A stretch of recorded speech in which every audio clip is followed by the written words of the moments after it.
The boy who could keep a secret. Once upon a time, there lived a poor widow who had one little boy. At first sight, you would not have thought that he was the boy who could keep a secret. Once upon a time, there lived a poor widow who had one little boy. At first sight, you would not have thought that he was different from 1,000 other little boys. But then you notice that by his side hung a scabbard of a sword, and as the boy grew bigger, the scabbard grew bigger too. The sword that belonged to the scabbard was found by the little boy sticking out of the ground in the garden, and every day he pulled it up to see if it would go into the scabbard. But though it was plainly becoming longer and longer, it was some time before the two would fit. However, there came a day when at last it slipped in quite easily. The child was so delighted that he could hardly believe his eyes, and so he tried it 7 times, and each time it slipped a little bit more easily than before.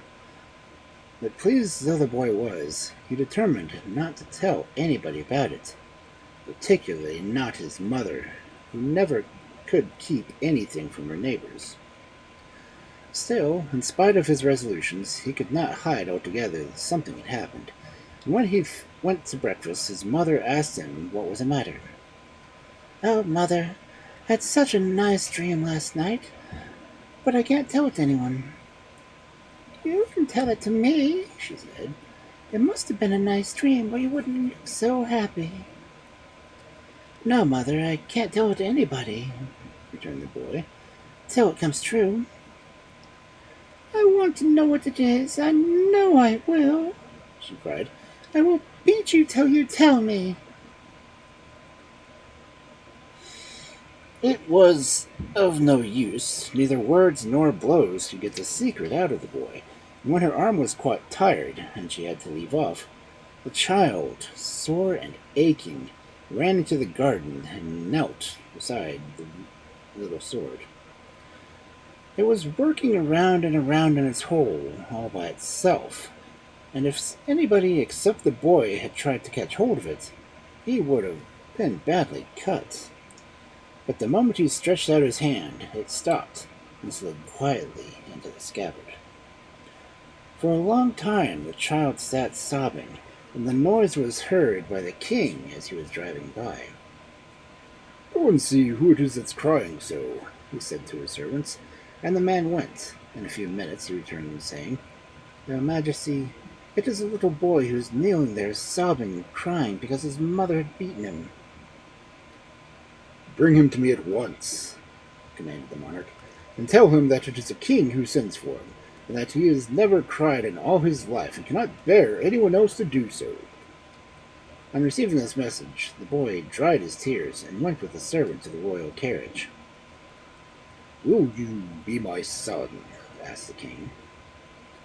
"Yes, if my mother will let me," answered the boy.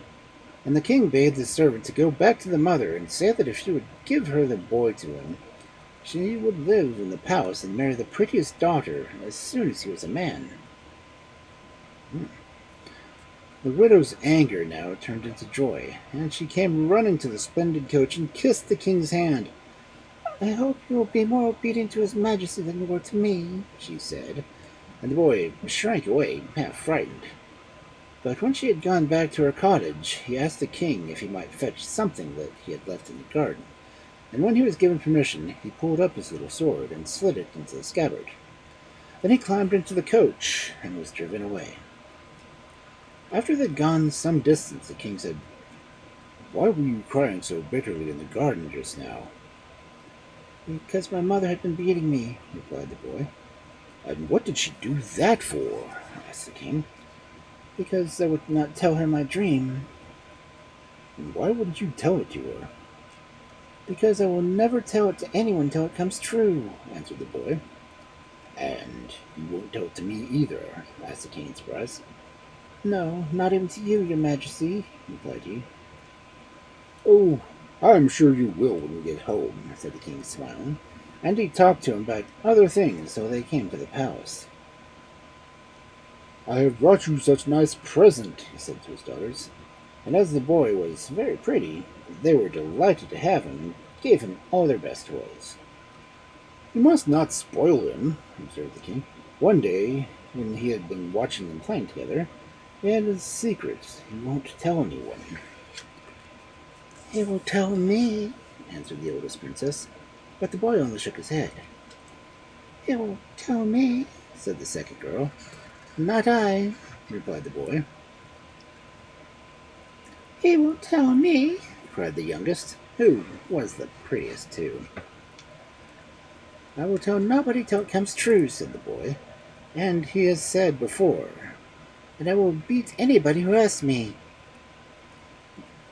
The king was very sorry when he heard this, for he loved the boy dearly, but he thought it would never do to keep anyone near him when they would do as he bid. So he commanded his servants to take him away and not let him enter the palace again until he had come to his right senses. The sword clanged loudly as the boy was led away, but the child said nothing, though he was very unhappy at being treated so badly when he had done nothing. However, the servants were very kind to him, and their children brought him fruit and all sorts of nice things, and he soon grew merry again, and lived among them for many years, until his 17th birthday. Meanwhile, the two eldest princesses had become women, and had married to powerful kings who ruled over great countries across the sea. The youngest one was old enough to be married too, but she was very particular, and turned up her nose at all the young princes who had sought her hand. One day she was sitting in the palace, feeling rather dull and lonely, and suddenly she began to wonder what the servants were doing, and whether it was not more amusing down in their quarters. The king was at his council, and the queen was ill in bed, so there was no one to stop the princess. So she hastily ran to the gardens to the houses where the servants lived. Outside she noticed a youth who was handsomer than any prince she had ever seen. In a moment she knew him to be the little boy whom she had played with once. "Tell me your secret, and I will marry you," she said to him. But the boy only gave her the beating he had promised her long ago, and when she asked him the same question, the girl was very angry, besides being hurt, and ran home to complain to her father. "If he had 1,000 souls, I would kill them all," swore the king. That very day the gallows was built outside the town, and all the people crowded round to see the execution of the young man who had dared to beat the king's daughter.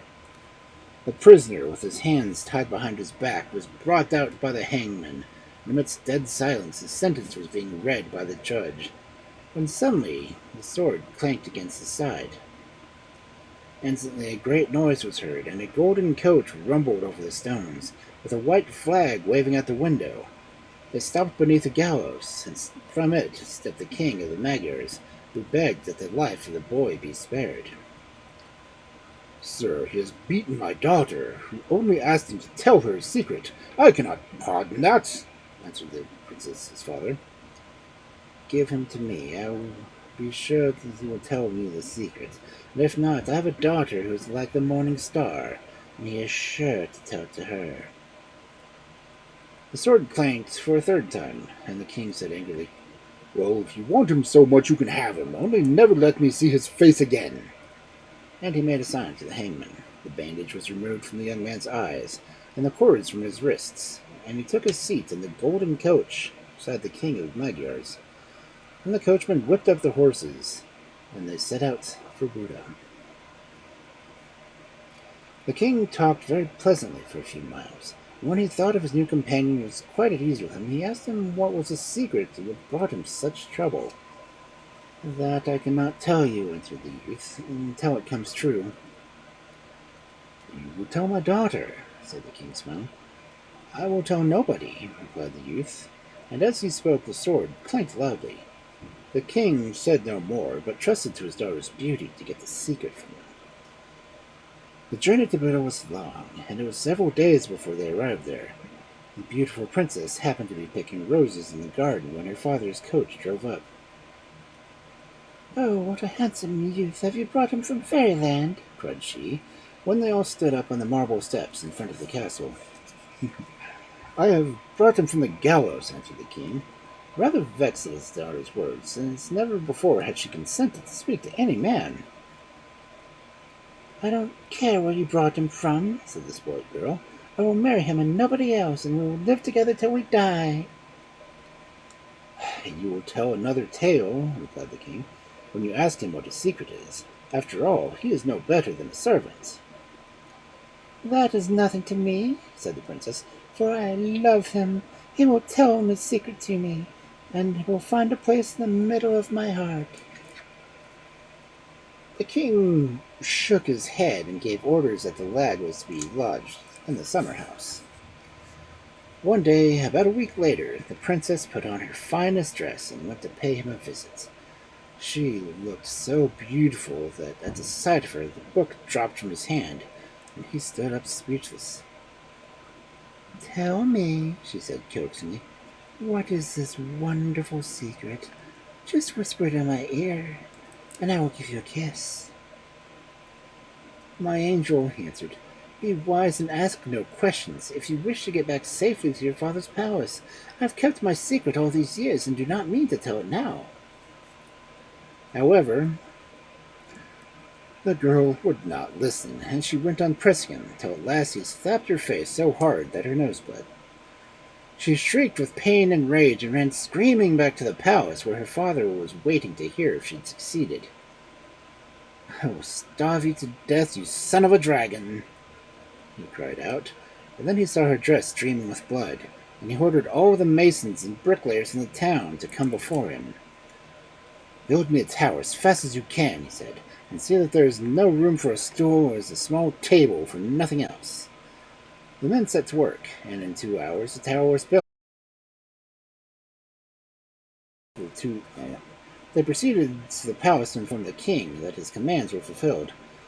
On the way they met the princess, who began to talk to one of the masons, and when the rest were out hearing, she asked if he could manage to make a hole in the tower, which nobody could use, large enough for a bottle of wine and to pass some food through. "To be sure I can," said the mason, turning back. In a few minutes the hole was bored. At sunset, a large crowd assembled to watch the youth being led into the tower. After his misdeeds had been reclaimed, he was solemnly walled up. But every morning the princess passed him food through the hole, and every third day the king sent his secretary to climb up a ladder to look down through the little window to see if he was dead. But the secretary always brought back the report that he was fat and rosy.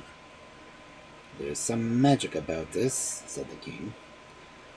This state of affairs lasted for some time, till one day the messengers arrived from the sultan bearing a letter for the king, and also 3 canes.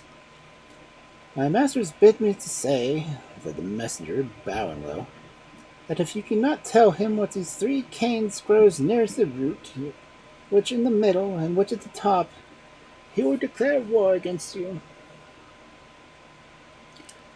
The king was very much frightened when he heard this, and though he took the canes and examined them closely, he could see no difference between them. He looked so sad that his daughter noticed it and inquired the reason. "Alas, my daughter," he answered, "how can I help being sad? The sultan has sent me 3 canes and says that if I cannot tell which of them grows near the top, which in the middle, and which at the root, he will make war upon me, and you know that his army is far greater than mine." "Oh, do not despair, dear father," she said. "We shall be sure to find out the answer." And she ran away to the tower and told the young man all that had occurred. "Go to bed as usual," he replied, "and when you wake, tell your father that you have dreamed that the canes must be placed in warm water. After a little while, one will sink to the bottom. That is the one that grows nearest the root. The one that sinks nor comes to the top is the one that cuts from the middle. The one that floats is from the top." The next morning the princess told her father of her dream, and by her advice he cut the notches in each of the canes and took them out of the water, so that he might make no mistake when he handed them back to the messenger. The sultan could not imagine how he had found out, but he did not declare war.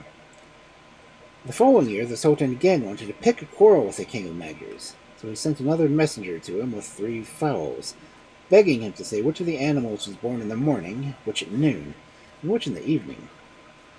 If the answer was not ready in 3 days, war would be declared at once. The king's heart sank when he read the letter. He could not expect his daughter to be lucky enough to dream rightly a second time, and as a plague had been raging through the country and had carried off many of his soldiers, the army was even weaker than before. At this thought, his face became so gloomy that his daughter noticed it and inquired what was the matter. "I have another letter from the Sultan," replied the king, "and he says that if I cannot tell him which of the three foals was born in the morning, which at noon, and which in the evening, he will declare war once more." "Oh, don't be cast down," she said. "Something is sure to happen." And she ran down to the tower to consult the youth. "Go home, idol of my heart, and when night comes, pretend to scream out in your sleep so that your father hears you. Then tell him that you have dreamt that he has been carried off by the Turks, because he knew not the answer about the foals. And when the lad whom he had shut up in the tower ran up and told them which was the foal in the morning, which at noon, and which in the evening." The princess did exactly as the youth had bidden her, and no sooner had she spoken than the king ordered the tower to be pulled down, and the prisoner brought before him.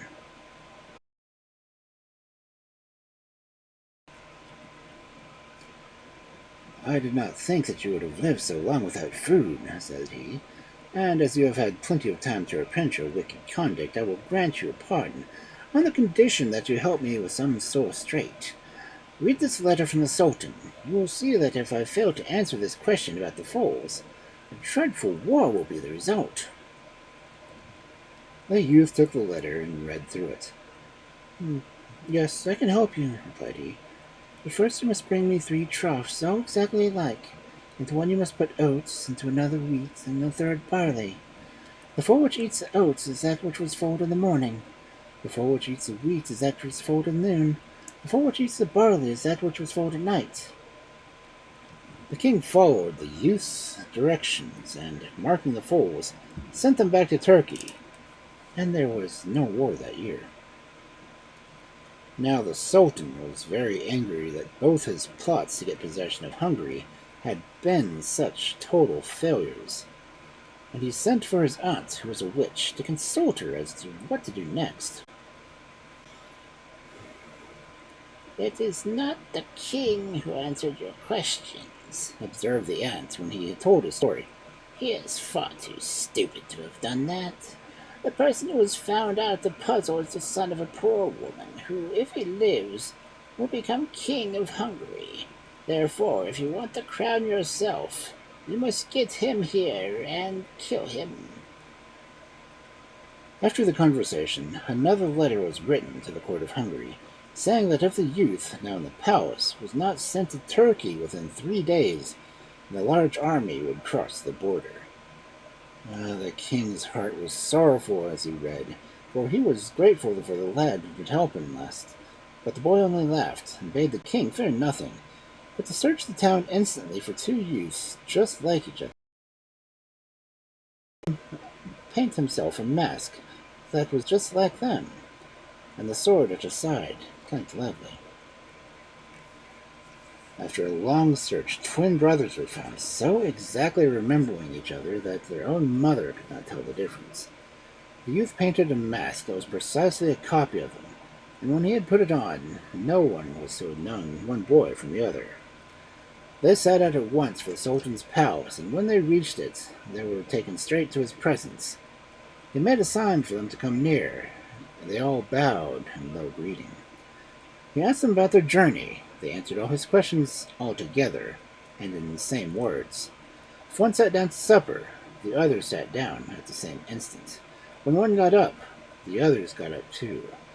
If there had only been one body between them. The Sultan could not detect any difference between them, and he told his aunt that he could not be so cruel as to kill all 3. "Well, you will see a difference tomorrow," replied the witch, "for one will have a cut on his sleeve. That is a youth you must kill." In 1 hour before midnight, when witches are invisible, she glided into the room where the 3 lads were sleeping in the same bed. She took out a pair of scissors and cut a small piece of the boy's coat sleeve, which was hanging on the wall, and then crept silently from the room. But in the morning the youth saw the slit, and he marked the sleeves of his two companions in the same way, and all three went down to breakfast with the Sultan. The old witch was standing in the window and pretended not to see them, but all witches have eyes in the back of their heads, and she knew at once that not one sleeve but three were cut, and they were all as alike as before. After breakfast, the Sultan, who was getting tired of the whole affair, wanted to be alone to invent some other plan, told them they might return home. So, bowing low with one accord, they went. The princess welcomed the boy back joyfully, but the poor youth was not allowed to rest in peace. For one day fresh, a letter returned from the Sultan, saying that he had discovered the young man was a very dangerous person, and that he must be sent to Turkey at once, and alone. The girl burst into tears when the boy told her what was in the letter, which her father had bade her carry. "Do not weep, love of my heart," said the boy. "All will be well. I will start at sunrise tomorrow." So the next morning at sunrise, the youth set forth, and in a few days he reached the Sultan's palace. The old witch was waiting for him at the gate, and whispered as he passed, "This is the last time you will ever enter it." But the sword blinked, and the lad did not even look at her. As he crossed the threshold, 15 armed Turks barred his way, with the Sultan at their head. Instantly, the sword darted forth and cut off the heads of everyone but the Sultan, then went quickly back into the scabbard. The witch, who was looking on, saw that as long as the youth had possession of the sword, all her schemes would be in vain, and tried to steal the sword in the night, but it only jumped out of his scabbard and sliced off her nose, which was of iron. And in the morning, when the Sultan brought a great army to capture the lad and deprive him of his sword, they were all cut to pieces, while he remained without a scratch. Meanwhile, the princess was in despair as the days slipped by and the young man did not return, and she never rested until her father had led some troops against the Sultan. She rode proudly before them, dressed in uniform, but they had not left the town more than a mile behind them when they met the lad and his sword. When he told them what had been done, they shouted for joy and carried him back in triumph to the palace, and the king declared that the youth had shown himself worthy to become his son-in-law, and should marry the princess and succeed to the throne at once, as he himself was getting old, and the cares of government were too much for him. But the young man said he must first go and see his mother, and the king sent him in state with a troop of soldiers as a bodyguard. The old woman was quite frightened at seeing such an array draw up before her little house, and still more surprised when a handsome young man, whom she did not know, dismounted and kissed her hand, saying, "Now, dear mother, you shall hear my secret at last. I dreamed that I should become the king of Hungary, and my dream has come true. When I was a child, you begged me to tell you. I had to keep silence, or the Magyar king would have killed me. And if you had not beaten me, nothing would have happened as it has happened, and I should not now be the king of Hungary."